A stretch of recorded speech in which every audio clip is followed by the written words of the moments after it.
Hi, I'm Andrew Moy from www.tightlinesflyfishing.com. Today we're going to be tying a blue-eared pheasant spey fly. It's kind of a spin-off of a Lady Caroline, and we're using a gold Alec Jackson hook. And the first thing we're going to do is we're going to get our thread going. We're using an 8/0 black uni thread, and we're going to start just behind the return here, and we're going to bring this all the way back to the back of the barb here.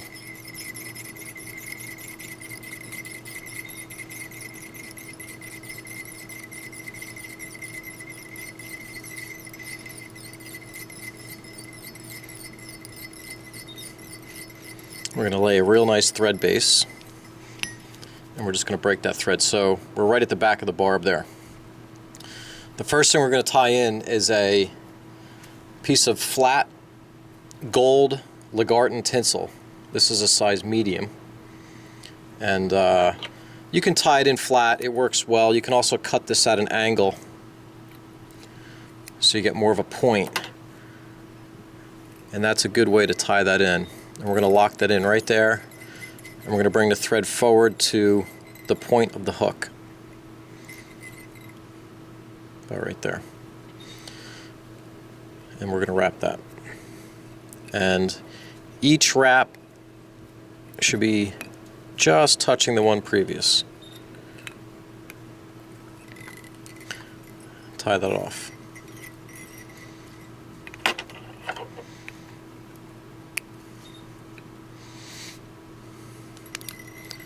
You want to minimize your thread wraps here. You don't want to create a bump in the back of the fly. The next thing we're going to tie in is a pheasant crest in red. Now, typically a Lady Caroline's using a golden pheasant, and you're using the red feathers off the side of the bird. And here we're going to use these pheasant crests because I feel that they really illuminate in the water. So what I did is I'm just tying them in off the back, about midway in the stem, and then I'm going to pull that and just shorten it up to my length. And I want my length to be about half the length of the hook shank, or a little bit less than that. And then it's very important to walk this all the way back to keep your body thickness uniform. Although we're not using floss on this fly, so it's not as critical. But if you were using floss, that would help the fly to be a lot more even body. So now we're going to leave our thread up front actually, and we're going to tie in two things. We're going to tie in a gold oval tinsel. This is also a Legarton product, and we're going to use another flat. And I'm going to tie those up in the front, and I'm going to walk them back. And if you're doing a floss body, this would be a good way to do it.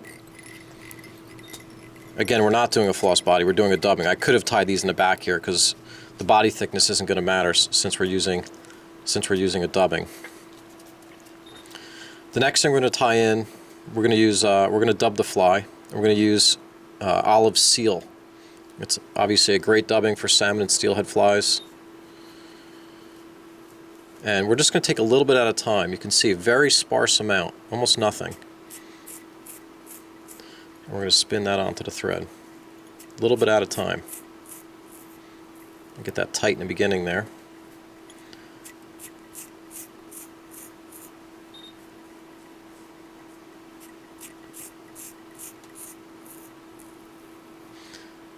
So I got a little base going there, and I got it real tight in the beginning, so I can start my dubbing right here in the back. And I can tighten that as I go. Once that dubbing is locked into the hook, I can pull down and twist and really get that on there a little tighter.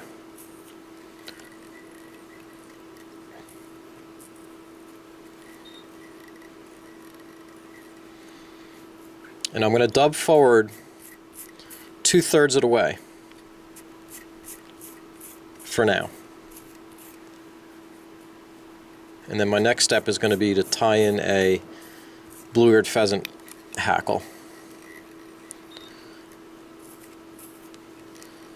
So we're going to tie in to about right there, about 2/3 of the way. The next thing we're going to tie in is a blue-eared pheasant feather, and we're going to start by stripping this down at the bottom here. Now, as a right-handed tyer, this is the side that's really gonna show. That's gonna be on top actually. So as I wrap this, that's gonna be on top. So I'm gonna peel my left side a little bit because I don't want to make the fly overly dense with hackle. I don't want to make it too dense. So I've stripped some of that left side. And if you want it a little denser, you can leave more of that left side. What I'm going to do is I'm going to pull that hackle down now, like that.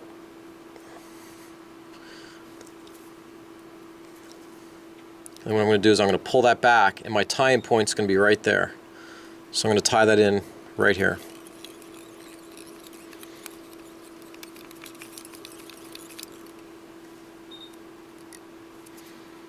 Trim that out. Now I'm going to continue to dub forward.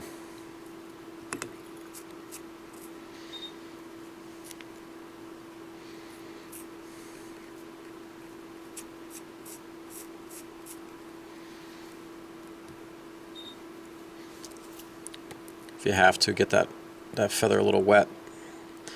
Get it out of your way.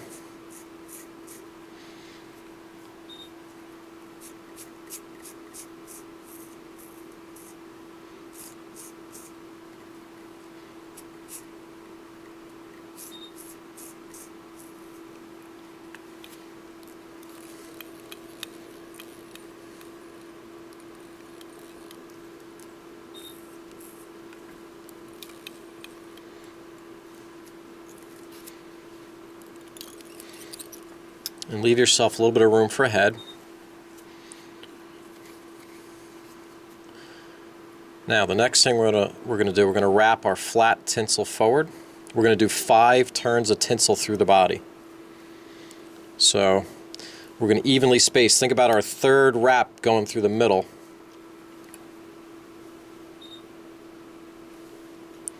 Okay, so our 3rd wrap of tinsel should go through the middle.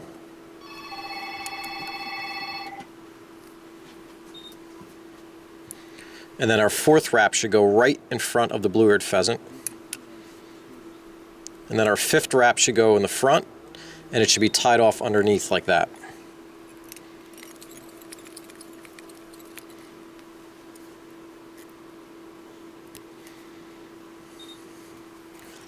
Now we're going to wrap our blue-eared pheasant. And we're going to fold that back. We don't have much on the other side, so we don't have to fold much. I'm just going to pull that back. And my pheasant's going to follow that tinsel, the back of the tinsel.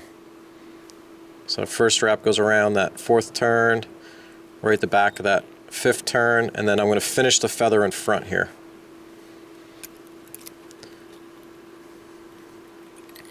Tie it off.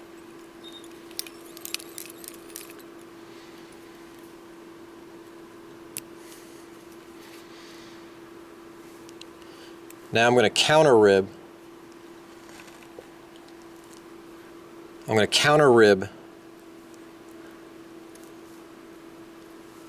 my oval tinsel. And as I come around, okay, same thing, 5 turns. Watch how I use my scissor to get the hackle out of the way. So as I come around, just use that scissor. I can bring that up. You just lay your scissor at the base of that and then just come off of it, and it actually gets the hackle out of the way that needs to be out of the way. Come around again, same thing, use that scissor, and that hackle gets out of the way. And that way you don't trap that hackle. Come right through, same thing right here. Get it out of the way.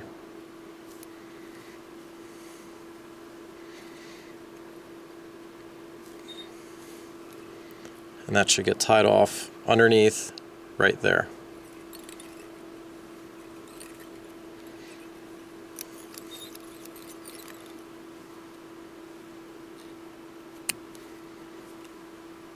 Now, when I counter rib that hackle, what that's doing is that's reinforcing that blue-eared pheasant for me, making it really strong. So our next step, we're just going to take that blue ear, and we're going to part it on top and pull it down. And just kind of with your fingers pinch that a little bit. And if you had a lot of hackle on there, you could trim some out of the top, but we don't really need to. There's not a lot. We're just going to pull what we have down. Okay. So there's our Spey hackle. And then our next step is going to be to tie in a little bit of Arctic fox or fin raccoon. You can use either or. And I'm just going to take a piece of this, a clump of this.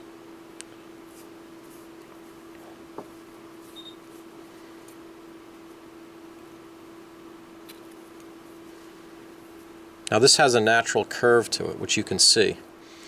And we've got a lot of long fibers here we're going to get rid of. What you can do, if you want to put those back in, you can pull them out and you can put them back in short if that's something you wanted to be in there.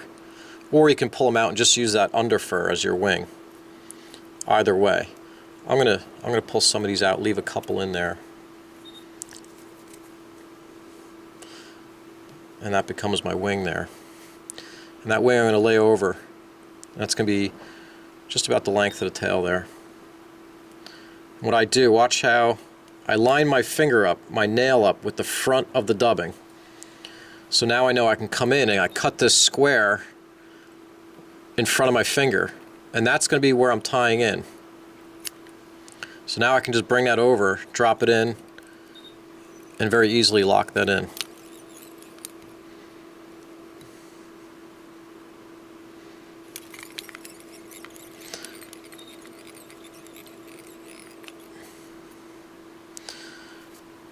The next thing I'm going to add, the last thing I'm going to add, is a jungle cock. I'm going to select 2 feathers from the neck.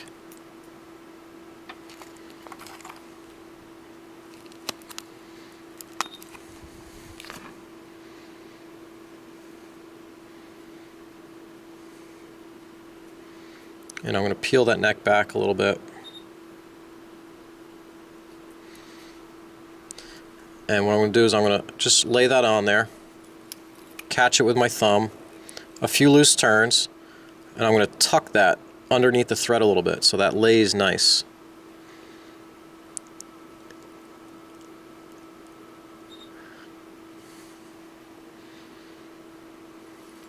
I'm going to come forward on that, bring that back, wrap over it,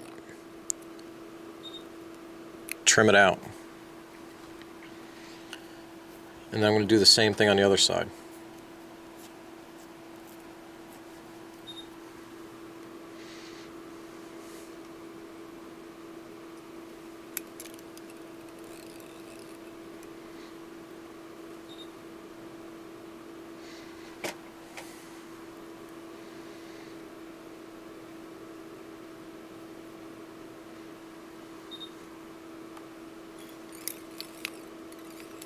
Come forward on that stem a little bit, fold it back, wrap over it, and trim it. And that keeps those nails from pulling out.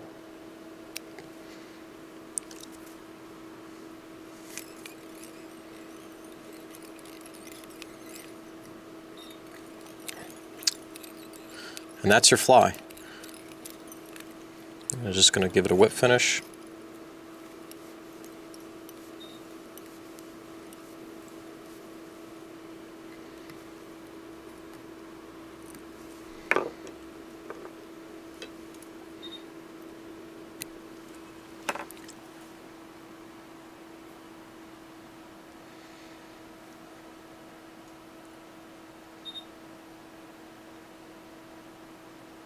Really a great steelhead fly.